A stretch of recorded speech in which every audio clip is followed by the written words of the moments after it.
మహిళా సాధికారత అనేటువంటి అంశం, దానితో పాటు ఈ ప్రభుత్వం మహిళల కోసం చేస్తున్నటువంటి మంచి పనులు, ఏ విధంగా మహిళలను ప్రగతి మార్గంలో నడిపిస్తూ ఉందో అనే అంశం మీద ఈ మీటింగ్ పెట్టడం అనేది ఈ రౌండ్ టేబుల్ కాన్ఫరెన్స్ లానే ఉంది. నాకు చాలా మంచి విషయంగా భావిస్తూ every man success behind one woman కాదు, every woman success behind one man also అనేది ఈరోజు కృష్ణరాజు గారు మాకు అంతటి చక్కటి సపోర్టు. నిజంగా ఆయనకి అభ్యుదయ భావాలు చాలా ఉన్నాయి.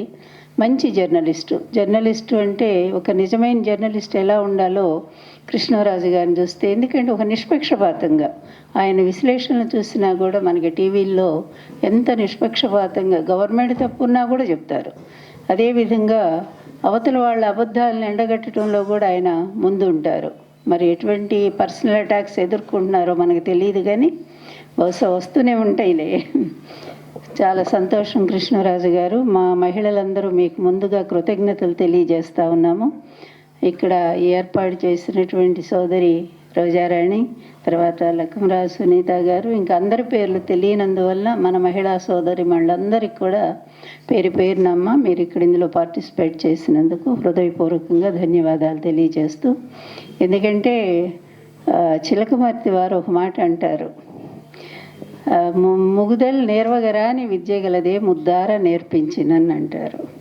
అందువల్ల స్త్రీలకు అవకాశం ఇస్తే వాళ్ళు ఎంతైనా ముందుకు పోతారు.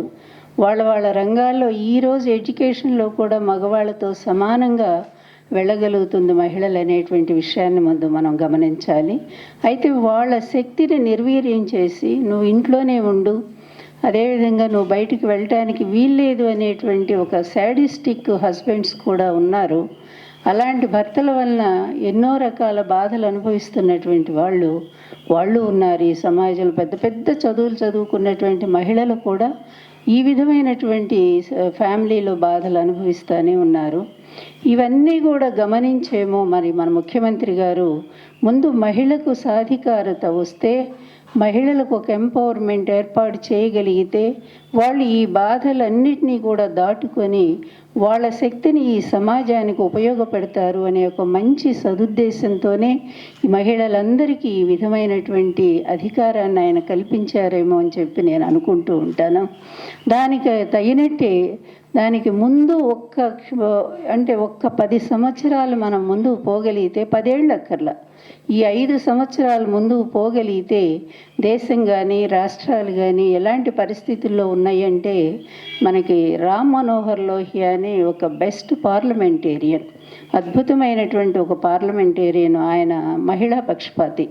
ఆయన ఎంత అద్భుతంగా మహిళల గురించి మాట్లాడేవారంటే, ఆయన ఒకటే మాట చెప్పేవారు, మీరు మగవాళ్ళ కంటే ఎక్కువ కాదు, తక్కువ కాదు. ఒకనాడు దేవతల్లాగా పూజించబడి ఎక్కడో మరి అందరికంటే ఎక్కువ ఉన్నతమైన పీఠం మీద నిలబెట్టారు, అది అక్కర్లేదు మాకు. అదేవిధంగా కాలి క్రిందేసి తొక్కి మీరెందుకు పనికిరారు, మీరు వంటింటికే పరిమితం అని చెప్పినటువంటి మధ్యయుగం కూడా మనకు అక్కర్లేదు.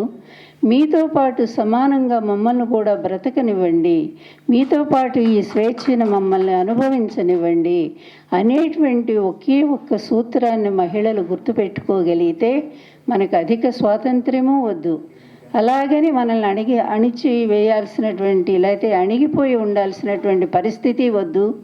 ఈ రెంటిని కూడా దాటుకొని ఈరోజు ఈ జగన్మోహన్ రెడ్డి గారు ఇచ్చినటువంటి ఈ మహిళా సమాజం, నిజం చెప్పాలంటే ఆయన మహిళా సంస్కర్త అని పిలుచుకోవాలి మనందరం కూడా. మహిళల కోసం ఆయన తీసుకొచ్చినటువంటి పథకాలు, మహిళల కోసం ఆయన అమలు చేస్తున్నటువంటి స్కీములు చూస్తే దీనికి ముందు వెళ్ళి ఒక్కసారి దేశాన్ని కూడా మనం పరిశీలించాల్సిన అవసరం ఉంది.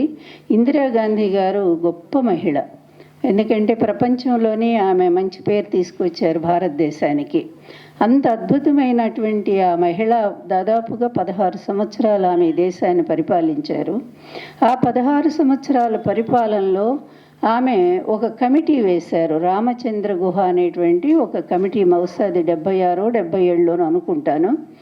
ఆ రామచంద్ర గుహ కమిటీలో పూర్తిగా మహిళల గురించి, మహిళలు ఏ విధమైన జీవనం గడుపుతూ ఉన్నారు, వాళ్ళ స్థితిగతులు ఏంటి, వాళ్ళ ఇబ్బందులు ఏంటి అని చెప్పి వేస్తే అందులో ఎంత దారుణంగా ఉందంటే 60% పైనే మహిళలు అనేక సమస్యలు ఎదుర్కొంటూ ఉన్నారు. 5,000 రూపాయల లోపు ఆదాయం కలిగినటువంటి కుటుంబాల్లో మహిళలు ఎదుర్కొంటున్న దారుణమైన పరిస్థితులు ఏంటి అంటే, పిల్లలకి సరిగా అన్నం పెట్టలేక, వాళ్ళని స్కూలుకు పంపలేక, తాగుబోతు భర్తలతో అని దెబ్బలు తింటూ అనేక రకాల ఇబ్బందులు పడుతూ మళ్ళా కూలీ నాలీకి వెళ్ళి వాళ్ళు డబ్బు సంపాదించుకొచ్చి ఇన్ని రకాలుగా అవస్థలు పడుతున్నటువంటి పరిస్థితి రామచంద్ర గుహ కమిటీ ఆ రోజు ఇందిరాగాంధీ గారికి ఇచ్చారు. సరే, అదే కమిటీ ఆ ప్రకారంగా భారతదేశం ఏమన్నా ముందుకు పోయిందా మహిళల కోసం అంటే అప్పుడు పోలేదు. తర్వాత అదే మళ్ళీ రామచంద్ర గుహ కమిటీ దాదాపుగా 82 అనుకుంటాను, 82 ప్రాంతంలో కూడా మళ్ళీ అదే కమిటీ ఒక సర్వే చేశారు మహిళల స్థితిగతుల మీద.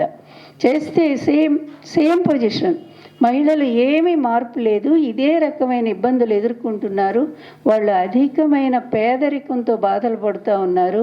ముఖ్యంగా భర్తలు ఏదైనా సంపాదన కోసం ఇతర రాష్ట్రాలు ఇతర దేశాలకు పోతే ఇక్కడ ఈ మహిళలు ఎదుర్కొనే ఇబ్బందులు మామూలుగా లేవు అని చెప్పి మహిళల స్థితిగతులు అంటే 16 ఏళ్ళ ఇందిరాగాంధీ గారి టైంలో పరిపాలనలో ఒక మహిళా నాయకత్వంలో కూడా మహిళల రాత మారలేదు. కానీ ఈరోజు జగన్మోహన్ రెడ్డి గారి ప్రభుత్వంలో అద్భుతమైన మార్పు ఆయన తీసుకురాగలిగారు.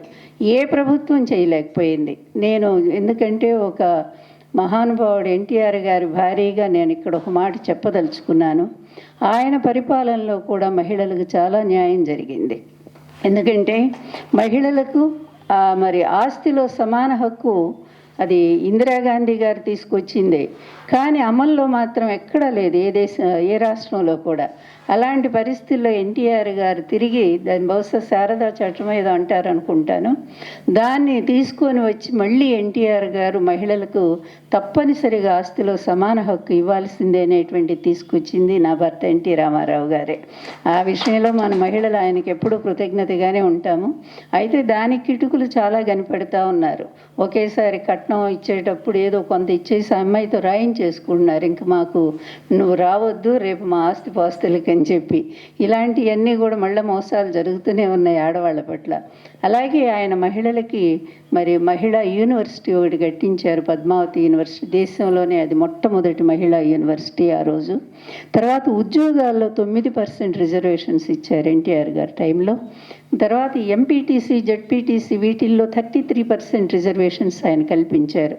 ఇలా మహిళలకు ఆయన చేశారు. తర్వాత వైఎస్ రాజశేఖర రెడ్డి గారిని మనం చెప్పుకోవాలి. ఆయన వచ్చిన తర్వాత ఈ 0 వడ్డీ పథకం ద్వారా డ్వాక్రా గ్రూప్స్ ఎంత లాభపడ్డారంటే వాళ్ళు చాలా వాళ్ళ కాళ్ళ మీద వాళ్ళు నిలబట్టం అనేది నేర్చుకున్నారు.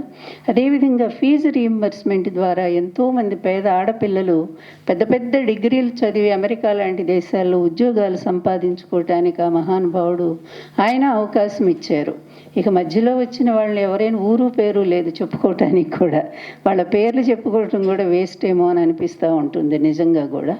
కానీ అందుకే గాంధీ గారు ఒక మాట చెప్తారు, there is no civilization can survive itself in believes women's empowerment. ఎవరైనా ఏ దేశమైనా సరే మహిళల యొక్క ఎంపవర్మెంట్ను సాధించకపోతే ఆ దేశం అభివృద్ధిలో ముందుకు పోలేదు. ఎంత వాస్తవమైన మాట. అది అక్షరాల అమలు చేస్తున్న ఏకైక ప్రభుత్వం భారతదేశంలోనే కాదు ప్రపంచంలో కూడా ఒక ఆంధ్రప్రదేశ్ అని చెప్పి మనం సగర్వంగా చెప్పుకోవచ్చు.